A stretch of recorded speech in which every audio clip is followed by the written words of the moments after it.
Everyone, so many people are obsessed with calories, whether it's so that they can get enough calories in, you know, so they can smash it in or whatever, or so they can, you know, restrict the calories and, you know, have like some kind of deficit or something like that. People are obsessed with numbers, counting calories, etc.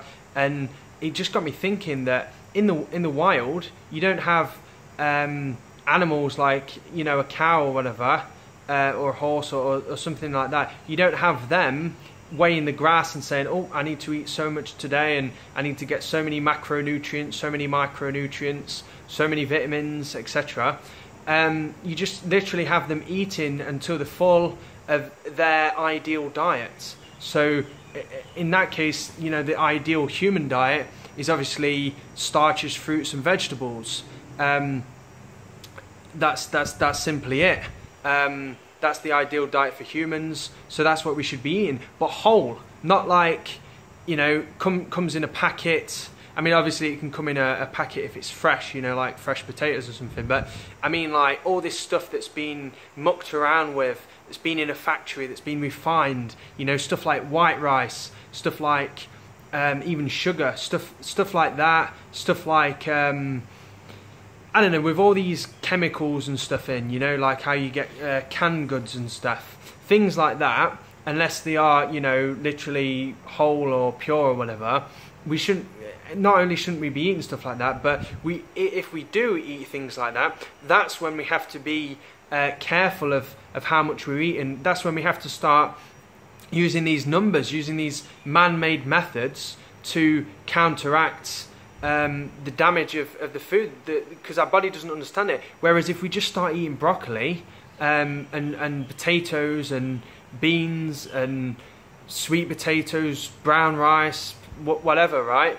You know, oats, things like that. Our body isn't gonna. Our body knows what to do with it because it's a whole food, and you know, it's got its fibre, it's got its vitamins, its minerals, everything like that is intact, or as near, you know, as close as possible.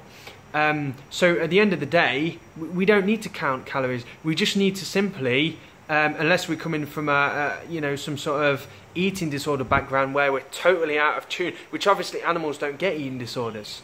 However, if we're in a normal situation where it's just like, you know, maybe we were big or whatever, and we're coming to some kind of diet, unless, you know, it's just for the first week or whatever, we shouldn't regularly have to count calories or anything like that, because at the end of the day, as long as we're eating intuitively and we're eating till we're full and we're stopping and we're listening to our body and listening to our hunger, that's it. That's all we need to do. Now, like I've said, obviously some people are out of touch with things like that, and they might need the numbers here and there. But just as I said, in the wild, you don't have animals weighing out the food. You don't have a lion, you know, coming up to a dead zebra and then pulling off the fat, thinking, oh, best not eat that. I don't want too much fat today. Or, you know, just thinking, oh, I'm just going to eat the lean meat or whatever. Or, you know, weighing it and thinking, oh, I'm only going to have 1 kilogram of zebra today. You know, I don't want to get fat.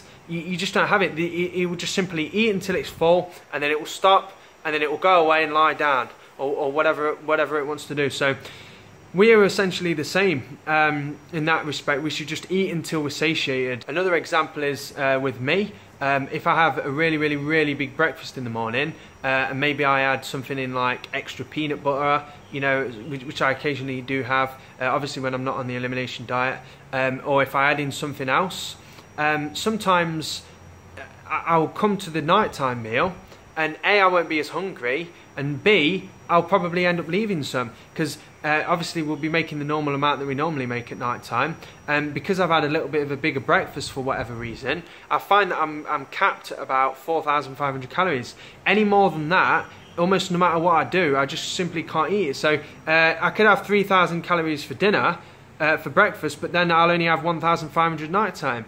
That's just how it seems to work for me. So your body will only naturally, without you having, you know, refined stuff, your body will only naturally absorb a certain amount of calories a day. Anything else than that, you have to stop listening to your body. This is what I've found on my journey anyway. So share your thoughts on this. This is obviously you know, one of them topics. Everyone, I'm sure, has their own opinion on it. Let me know what you think in the comments. Like the video if you like it, subscribe if you haven't already. I'll see you in the next video, everyone.